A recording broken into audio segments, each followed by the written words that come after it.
Esos son los puntajes a los cuales deberían haber llegado. Aparte, evidentemente, de la empresa D, que tiene 100. Pero la empresa A debería tener 89,52. La empresa B, 95,92. La empresa C, 94,95. Y la empresa E, 87,04. ¿No? ¿Son esos los valores que determinaste? Correcto. ¿Y por acá llegaron? No. ¿En dónde se trancaron?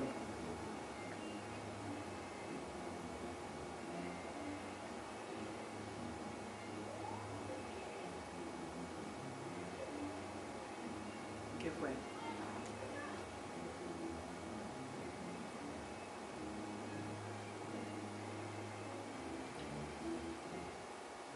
OM significa precio de la mejor oferta. ¿Ah? En la fórmula OM es la oferta mejor, pues, ¿no? La mejor oferta. Que en este caso es 940.000. OI es cada una de las ofertas. Y PMP es el máximo puntaje, que es 100. Y la fórmula es simple, pues, ¿no? El término entre barras significa valor absoluto.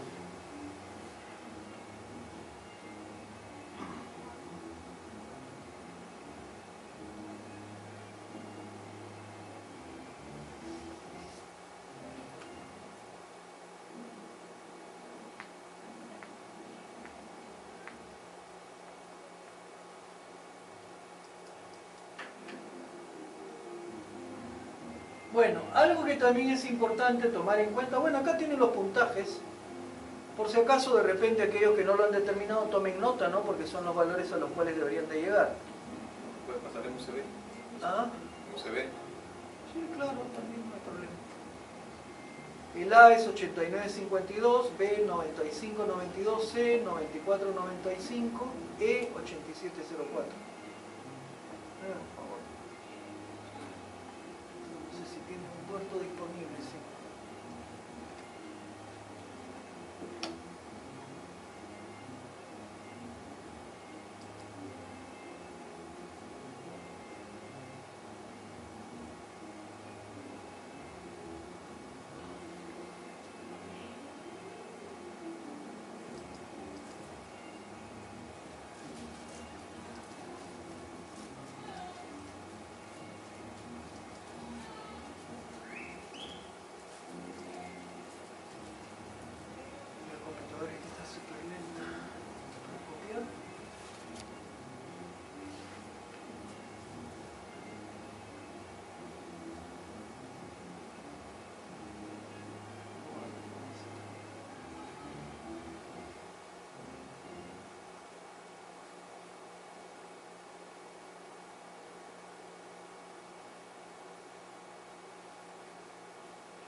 aparece.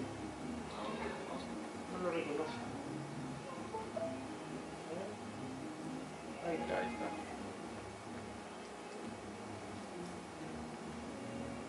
Y ahora para pegar. Ya, ahí está bien.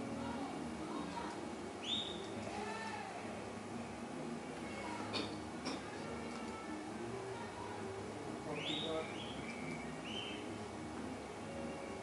Listo. Ya está.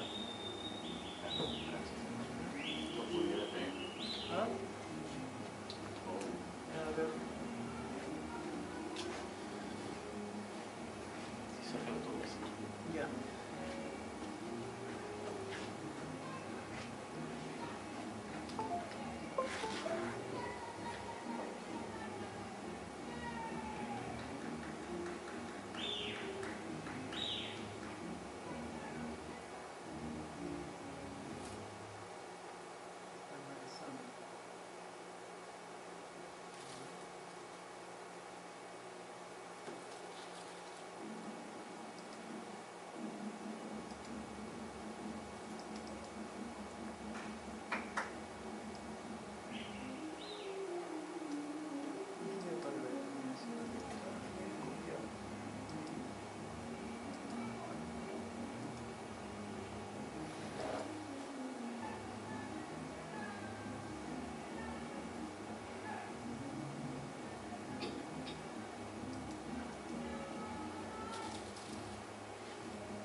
Listo.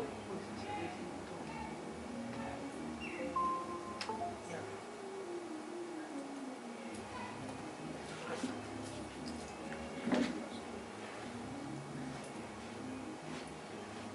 Ya. Bien, bueno, ya en todo caso lo revisan en más detalle el Excel, pero de todas maneras este es un ejemplo que creo que vale la pena tomar en consideración porque digamos esto es práctica común para todo lo que tiene que ver el tema de licitaciones, concursos. Acá por ejemplo también se dice algo más, ¿no? Y creo que es importante en todo caso recordarlo, tomar nota. Dice, en una licitación pública, en el supuesto de que dos o más ofertas obtengan el mismo puntaje, obtiene el mejor orden de prelación aquella oferta más cercana por debajo del promedio, o sea, la más barata, ¿no? En caso de empate en puntaje y en oferta económica, el orden de prelación se determina por sorteo. Se determina por sorteo. En el caso de adjudicación simplificada del orden de prelación se determina conforme al numeral 1 del... Acá algo se ha comido. Algo se ha comido acá. No está todo el texto. Bueno, pero en todo caso eso lo pueden ver igualmente en el reglamento. Cuando la obra se ejecuta fuera de la provincia de Lima y el monto referencial del procedimiento de algún ítem no supere los 900.000 soles, a solicitud del postor se asigna una bonificación equivalente al 10% sobre el puntaje a aquellos postores con domicilio en la provincia donde se ejecute la obra o en las provincias colindantes, sean o no pertenecientes al mismo departamento o región. El domicilio es el consignado en la constancia de inscripción ante el Registro Nacional de Proveedores, ¿no? ante el RNP. Bien. A continuación, más bien vamos a echarle una mirada a un pequeño video que creo que es interesante verlo porque tiene que ver con la diferencia entre concurso público y licitación pública y está tomado de los diferentes videos que ha producido la OCE.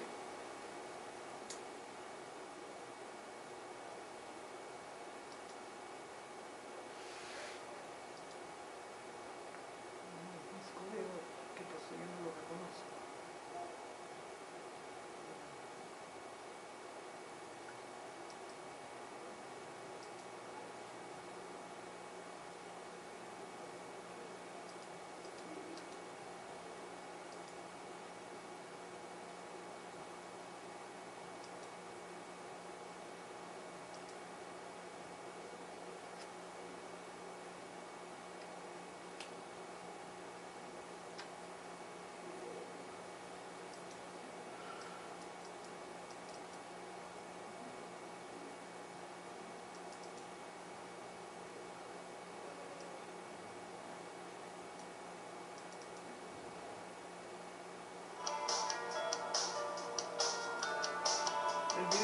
Como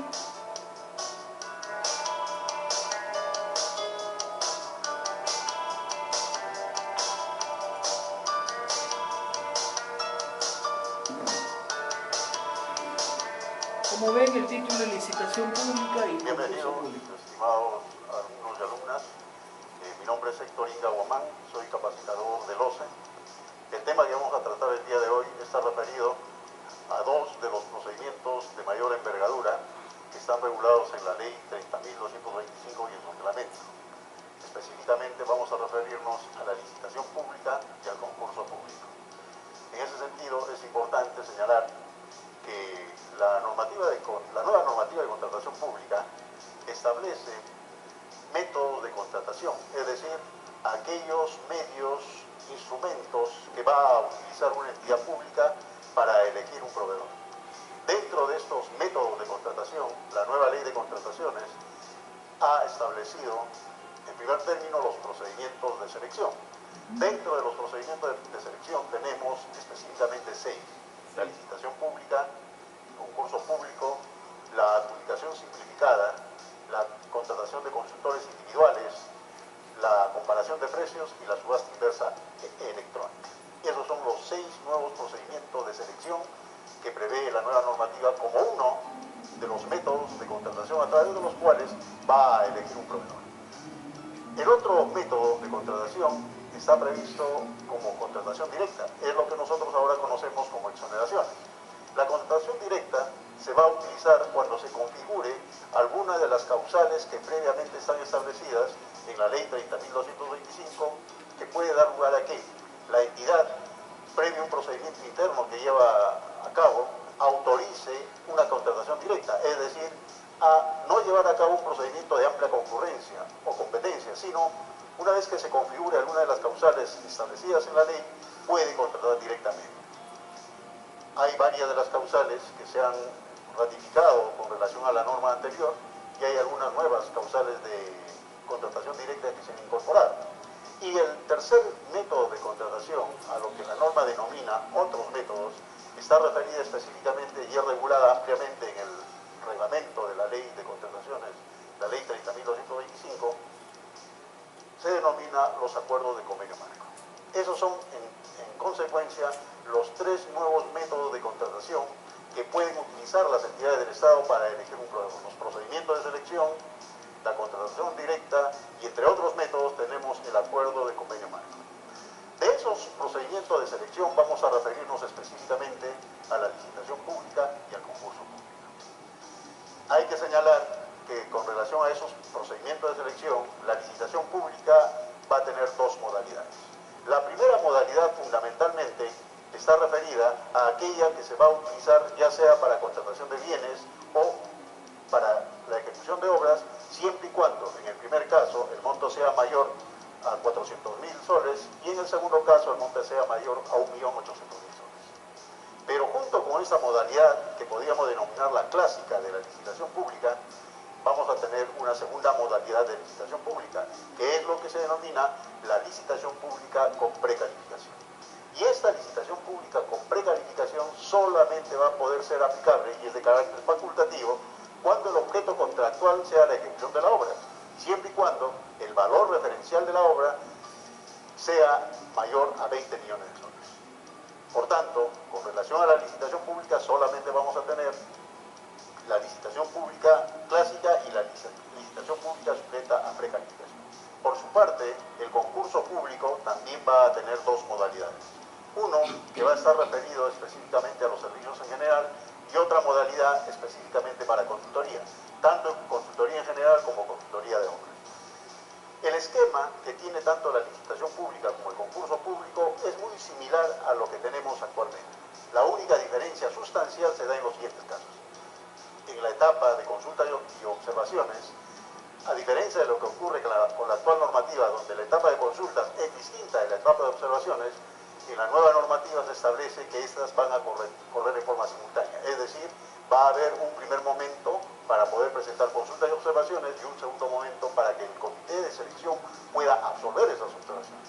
El cambio que se está produciendo en esta etapa, aparte de juntar en una sola etapa consultas y observaciones, es que se ha ampliado los plazos. Así se establece, por ejemplo, que para los efectos de formular consulta y observaciones se establece un plazo mínimo de 10 días hábiles a partir del día siguiente de la convocatoria del proceso. Y para los efectos de absolver las consultas y observaciones, que va a ser en forma simultánea, se establece un plazo máximo de 7 días. Luego tenemos, con relación a la integración de bases y presentación de propuestas, la normativa no establece un plazo mínimo, sino que en las bases del proceso de selección tiene que señalarse esto, teniendo en consideración que en ningún caso, entre la integración de las bases y la presentación de propuestas, puede haber un plazo menor de 7 días hábiles. Otro cambio que podemos resaltar en el esquema de la licitación pública y el concurso público es en la etapa de evaluación y calificación de propuestas. Así tenemos que en una licitación pública y en un concurso referido a servicios en general, el orden va a ser el siguiente. Primero se va a evaluar, es decir, se van a asignar puntajes. Y una vez que se asignen los puntajes, se determina un orden de prelación y al que ha ocupado el primer orden de prelación, solo se va a calificar si este que ocupa el primer lugar cumple o no los requisitos de calificación. Y si cumple los requisitos de calificación, se le otorgará automáticamente la buena nota. Si no cumple los requisitos de calificación, se pasará al segundo y así en el segundo. Luego tenemos otro cambio que debemos destacar, que tanto en la licitación pública y en el concurso público referido a servicios en general, el otorgamiento de la buena pro siempre se va a efectuar por acto privado. Es decir, solamente se va a notificar a través de SEASIO. Tenemos, por su parte, la licitación pública con precalificación. Aquí sí hay un cambio en el esquema del procedimiento de selección. La primera parte es igual una convocatoria donde se van a publicar las bases, luego viene el registro de participantes, luego la etapa de consulta y observaciones que hemos dicho que se fusiona en una sola etapa, luego viene la integración. Y luego de la integración de las bases, en un plazo no menor de 10 días hábiles, se establece una etapa para que los participantes en el proceso de selección puedan presentar su solicitud de precalificación. Esta solicitud de precalificación va a ser objeto de evaluación por parte del comité de selección.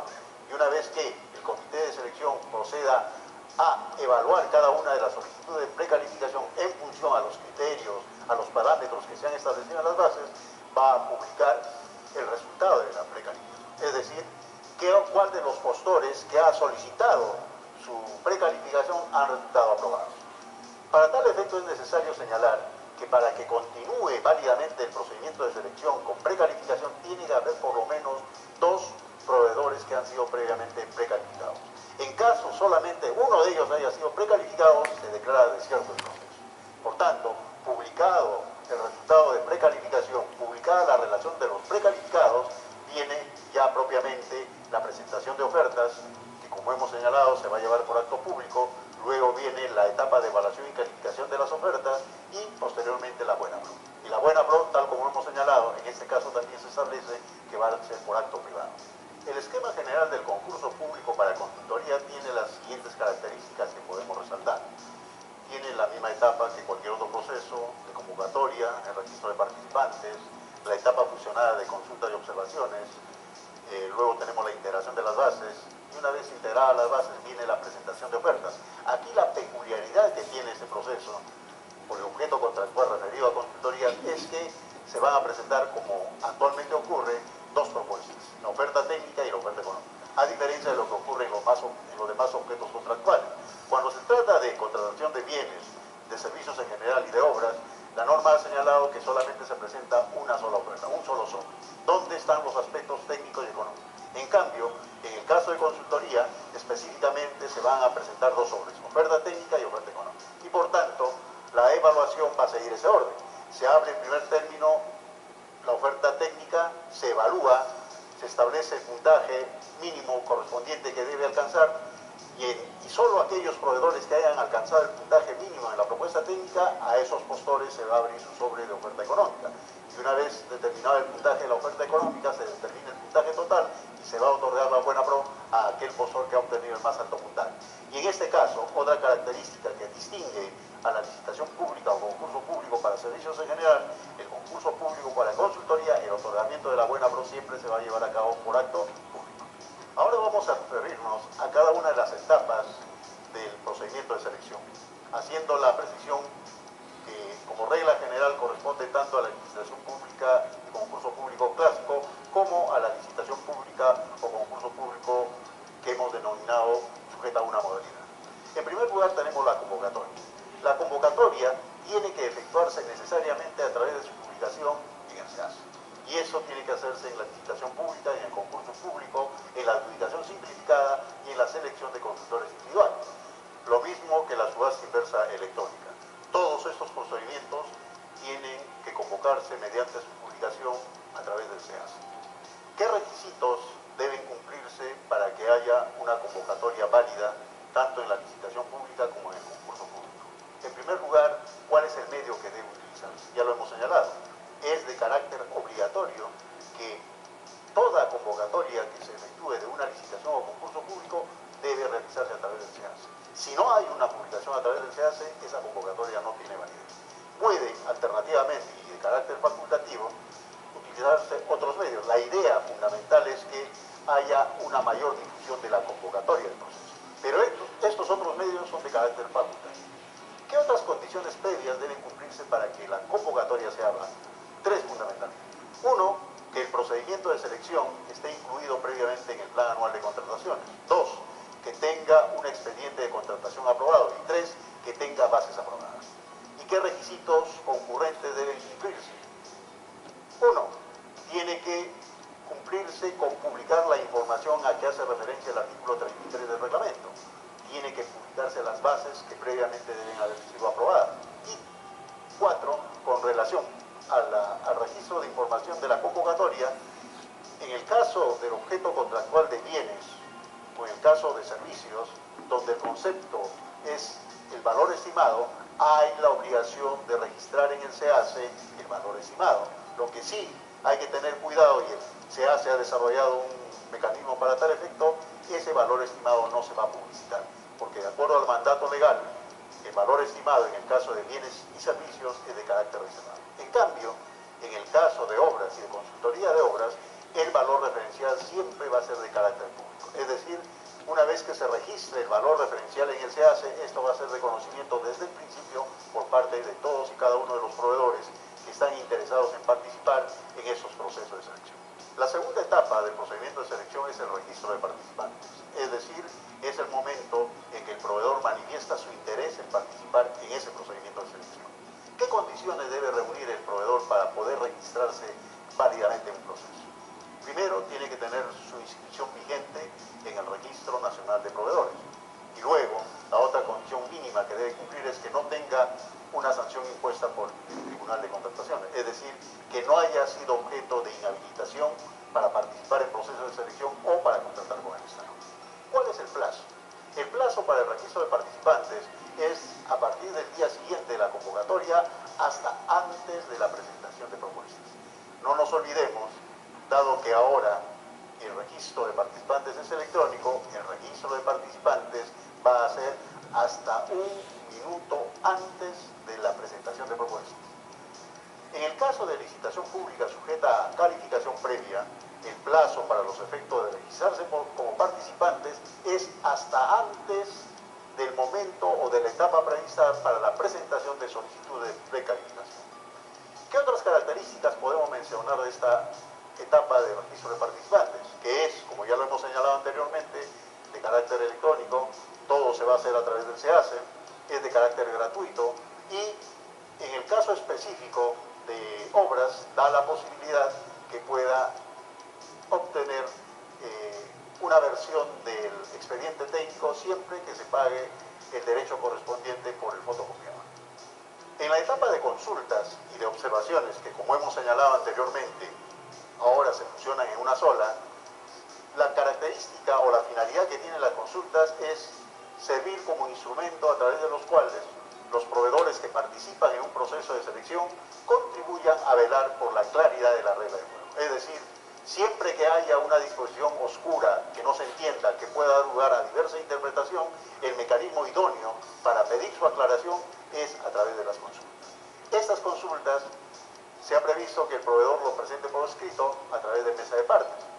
Y el plazo, como hemos señalado, no puede ser menor de 10 días desde el día siguiente de efectuada la convocatoria. Y el obligado para absolver las consultas va a ser el comité de selección que conduce la licitación pública o el concurso público. El comité de selección tiene que absolver esas consultas a través de la publicación del pliego absolutorio en el SEAS. No nos olvidemos que el pliego absolutorio debe contener necesariamente las consultas que se han formulado y la respectiva respuesta. Al igual que en el caso de consultas, las observaciones también deben ser formuladas por los proveedores participantes. Y la finalidad de las observaciones específicamente es velar por la legalidad de la regla de juego. Es decir, solo se puede formular observaciones contra las bases cuando éstas contienen disposiciones contrarias a la normativa de contratación pública o contrarias a otra norma que resulte aplicable al objeto contractual del procedimiento de selección. Al igual que en el caso de consultas, el plazo mínimo para formular observaciones deben ser incorporadas en esta etapa por parte del comité de selección. Entonces, eso va a dar lugar a que se publique en la integración de bases una segunda versión de las bases. Y esta segunda versión de las bases vienen a constituir las reglas definitivas a las cuales se va a sujetar el proveedor para presentar sus propuestas, el comité para evaluar y calificarlas y para el otorgamiento de la buena nota. Por tanto, esta segunda versión, estas reglas definitivas, no pueden ser cuestionadas en ninguna otra vía. Ninguna autoridad administrativa, ni siquiera el titular de la entidad, y menos el comité de selección, puede modificar una base integral. Esto, hay que señalarlo, no afecta la competencia del Tribunal de Contrataciones para poder declarar la nulidad del contrato en caso encuentre deficiencias en las bases. Una vez que se han integrado las bases, ya se genera otra etapa del procedimiento de selección, que es la presentación de propuestas. Y para tal efecto debemos tener en cuenta los siguientes aspectos. Cuando el objeto contractual sea la consultoría, se van a presentar dos sobres, un sobre de oferta técnica y un sobre de oferta económica. Todos los documentos deben estar foliados y rubricados y las formalidades deben estar sujetas a lo que se señale en las bases del proceso de selección.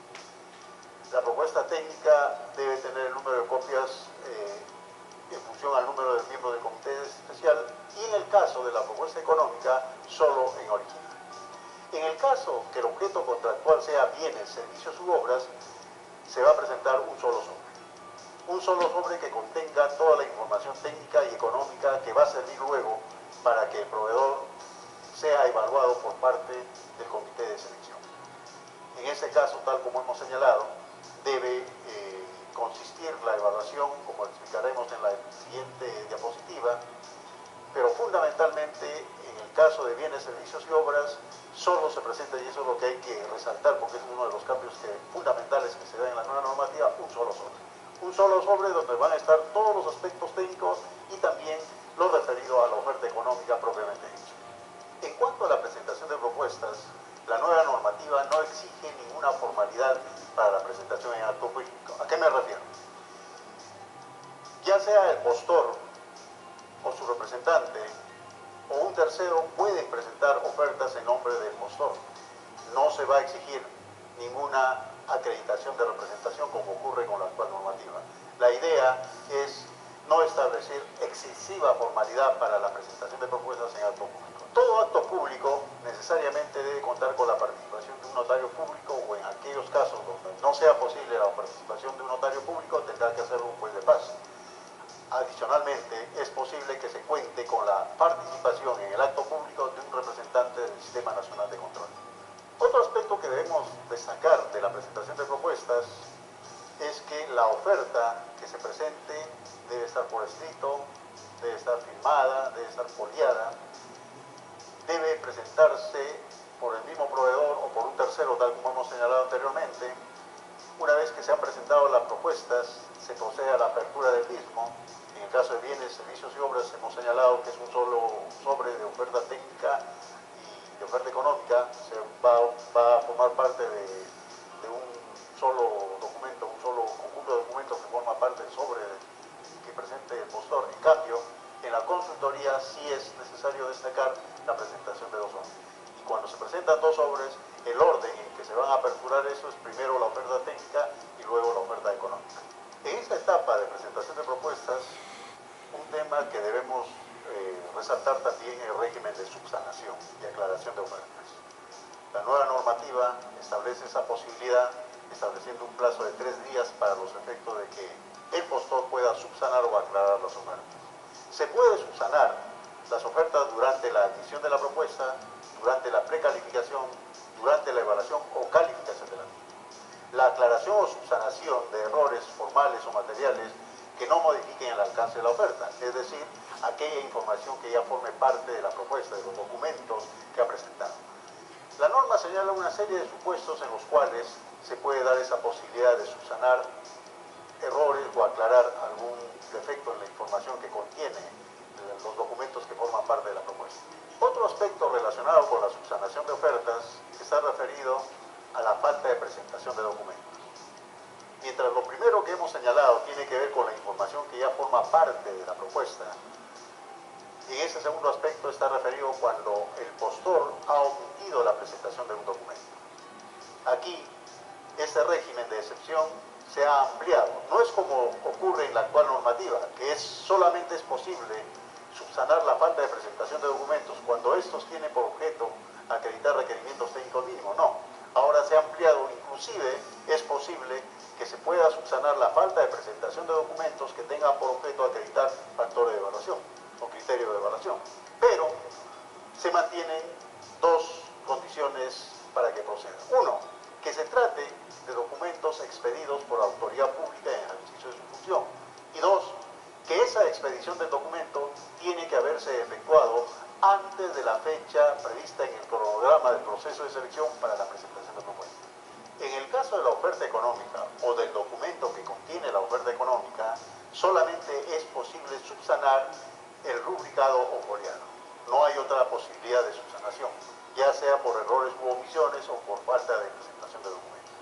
La subsanación necesariamente tiene que efectuarse formalmente, es decir, a través de mesa de partes. La siguiente etapa tiene que ver ya con la evaluación y calificación de las propuestas. Para los efectos de la evaluación de las propuestas, los factores que se utilicen, que se establezcan en las bases del proceso, deben tener vinculación con el objeto contractual, deben responder al criterio de razonabilidad, deben guardar proporcionalidad con el objeto contractual o con la complejidad o simplicidad de la materia que va a ser contratada a través del proceso de selección y fundamentalmente deben reunir criterios de objetividad, que se aplica fundamentalmente cuando el objeto contractual es bienes, servicios y obras. En el caso de consultoría, se da la posibilidad que se pueda emplear algunos criterios que no necesariamente cumplan con esos criterios de objetividad. ¿Qué factores de evaluación pueden emplearse? Si el objeto contractual es bienes, servicios y obras, se pueden emplear factores como plazo de entrega, características particulares del objeto contractual, garantía comercial o de fábrica, otros que se puedan establecer en las bases estandarizadas aprobadas por el OCDE. En el caso de consultoría, la metodología propuesta, las calificaciones y experiencia del personal clave, la relación que deba haber con el objeto contractual, como por ejemplo qué equipamiento se va a emplear, con qué infraestructura se cuenta, otros que se señale también en las bases estándar que apruebe el OCDE. Y en la selección de consultores individuales se pueden evaluar factores como la experiencia en la especialidad, la calificación y una entrevista. Todos estos factores, en el caso de selección de consultores, es de carácter obligatorio. Tanto cuando el objeto contractual es servicios, bienes u obras, y en el caso de consultoría, como hemos señalado anteriormente, el precio es un factor de carácter obligatorio. Pero la diferencia es que en el caso de bienes, servicios y obras va a formar parte de un solo sobre. En cambio, en la consultoría es el segundo sobre, el sobre de la oferta económica. ¿Qué requisitos de calificación se pueden emplear para los efectos de determinar la validez o invalidez de la oferta? La norma ha señalado específicamente que los requisitos de calificación que se pueden emplear para tal efecto son los vinculados con la capacidad legal del postor, es decir, las autorizaciones que puedan tener para realizar una determinada actividad o la capacidad técnica y profesional del personal que se propone. Cuál es la experiencia, qué formación, qué capacitación ha tenido y propiamente la experiencia del postor. Esos son los tres aspectos elementos que se pueden establecer como requisito de calificación para determinar la validez o invalidez de la oferta. ¿Cuál es el procedimiento para la evaluación de la propuesta?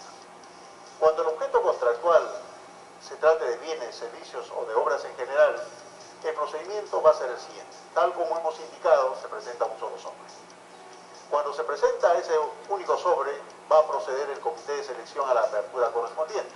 Y lo primero que va a verificar el comité especial es las condiciones de admisión. Es decir, si la oferta que está presentando el postor cumple con acreditar los requerimientos técnicos mínimos, es decir, las especificaciones técnicas, los términos de referencia que se han establecido previamente en las bases del procedimiento de selección.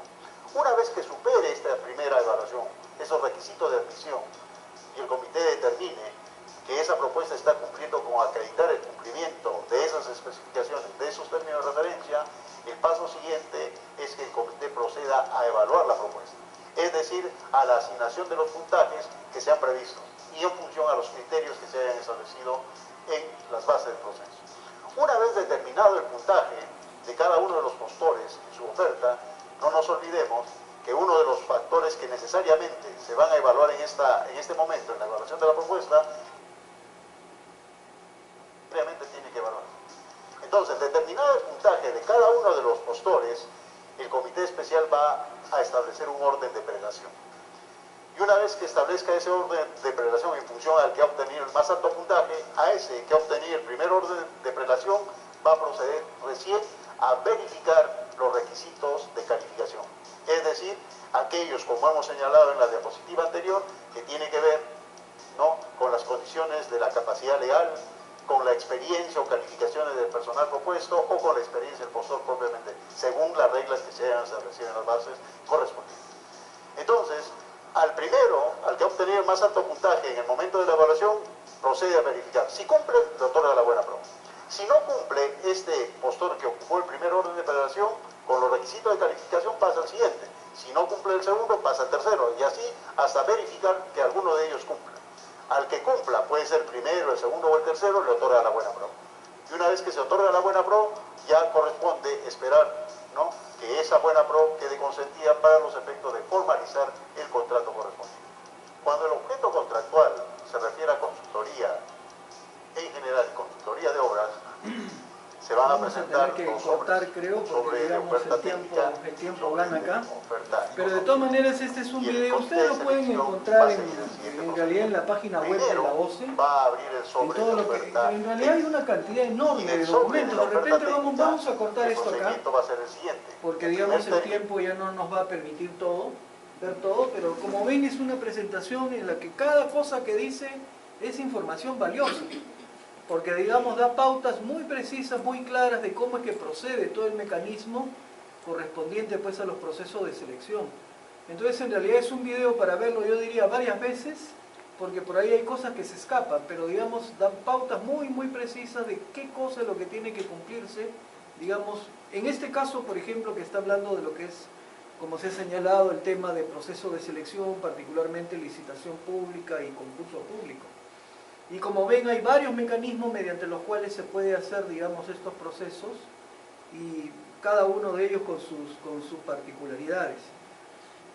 El tiempo nos gana porque, digamos, creo que tenemos poco menos de 10 minutos, pero de todas maneras sería interesante de repente hacer, bueno, no vamos a revisar acá, digamos, ya todo lo que son las leyes de contratación del Estado, porque digamos acá lo que tenemos en la presentación en realidad es una síntesis de lo que es la ley misma. Y digamos acá lo que puede verse es que en primer término, digamos, vamos a retroceder un poquito acá. ¿Qué es lo que se tiene? Se tiene varios títulos, pero veamos. El primer título tiene que ver con las disposiciones preliminares de la ley. El segundo título más bien nos habla de los procesos de contratación. Probablemente esta es una de las partes más importantes porque tiene que ver con las actuaciones preparatorias, tiene que ver justamente con los métodos de contratación, que ahí está todo lo que de alguna manera incluso estaba en el video, y tiene que ver luego con el proceso mismo de contratación y ejecución. Y dentro de esto ya vienen una serie de cosas, pues las ampliaciones de plazo, en fin, las valorizaciones, las liquidaciones de obra, etcétera, ¿no? Ese es todo un mundo. Luego el título 3 habla de la solución de controversias que pueden darse, en muchos casos esto se conduce hasta el tema de arbitraje. El título 4 habla sobre el Registro Nacional de Proveedores y digamos, esta es una cosa muy clara, tengo que estar registrado y tengo que ser hábil en el Registro Nacional de Proveedores para efectivamente participar en toda actividad de este tipo pública.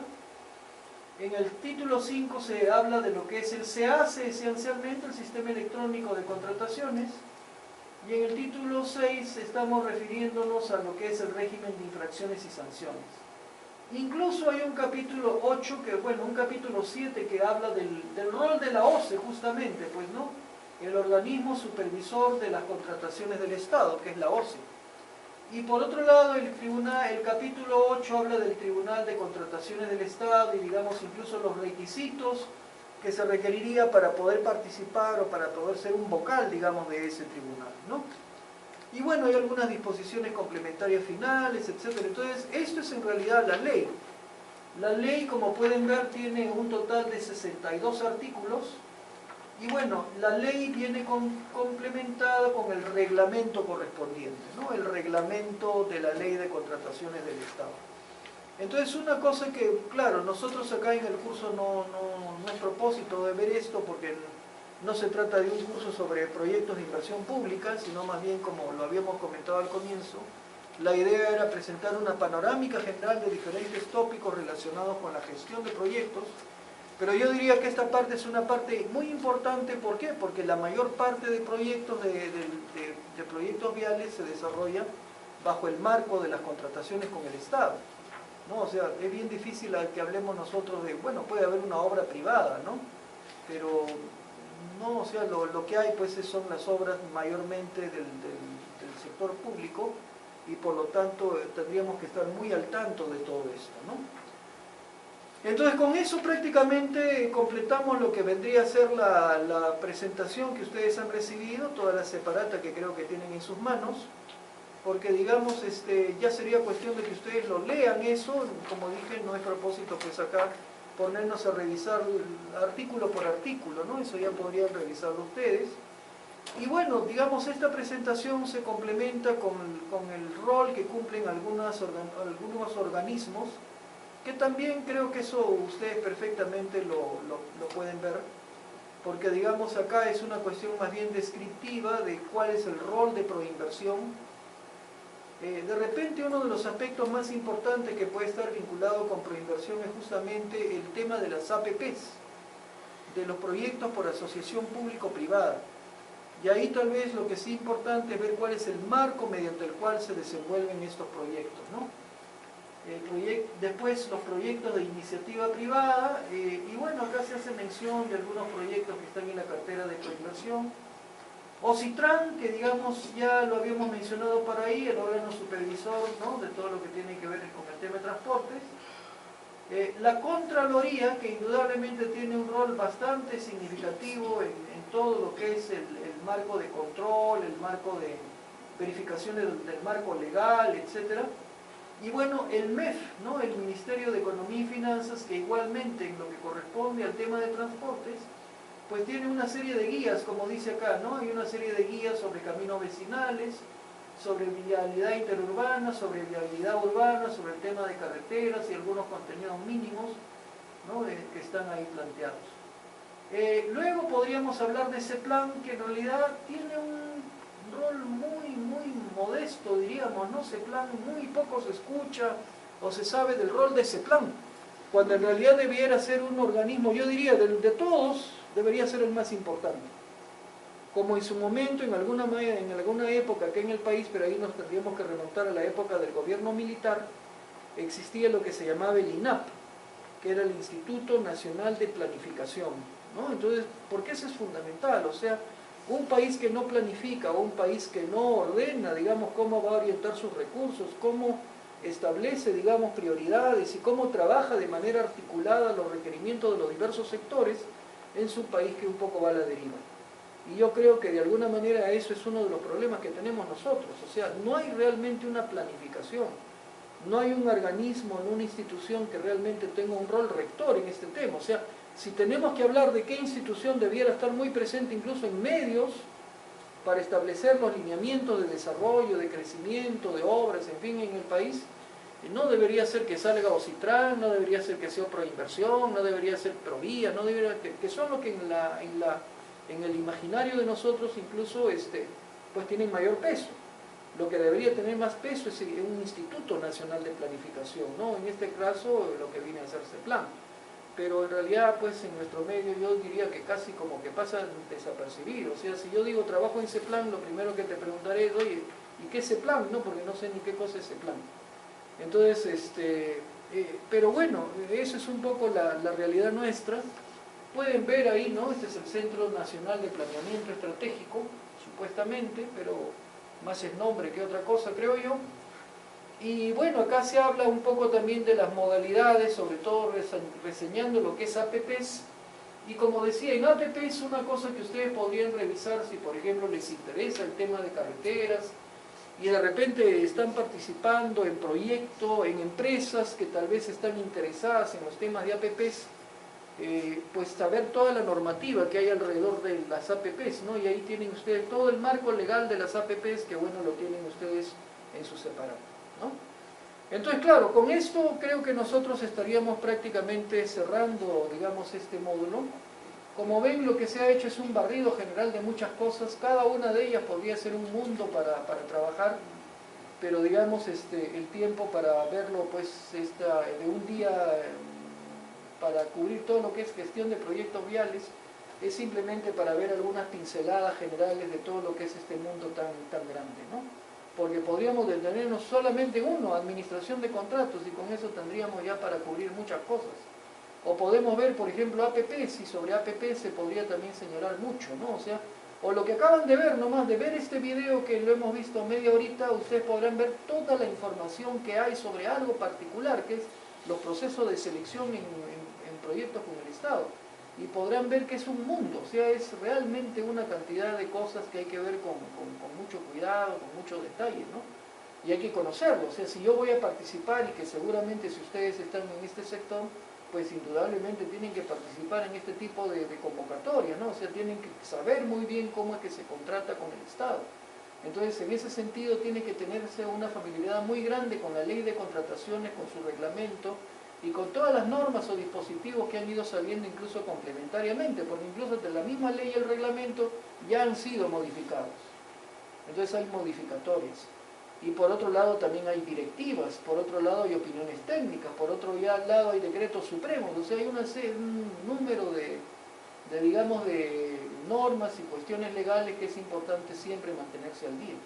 Entonces, bueno, pero de todas maneras esto creo que les da una idea general del mundo de los proyectos viales, que es un mundo muy interesante y muy importante en el país, y que bueno, creo que es un mundo que bien lo pueden aprovechar ustedes pues muy favorablemente, ¿no? Para su crecimiento profesional y para de repente aportar muy favorablemente a que este mundo de los proyectos viales sea pues un mundo muy, digamos, manejado técnicamente, muy, digamos, sólido, muy enfocado, digamos, realmente a cubrir las necesidades del país, y donde sobre todo se radica algo que es nuestro cáncer, digamos, en los proyectos, que es los temas de corrupción. Por mi parte creo que eso sería, nada más, agradecerles por su participación y, bueno, desearles mucho éxito en su quehacer pues profesional, ¿no?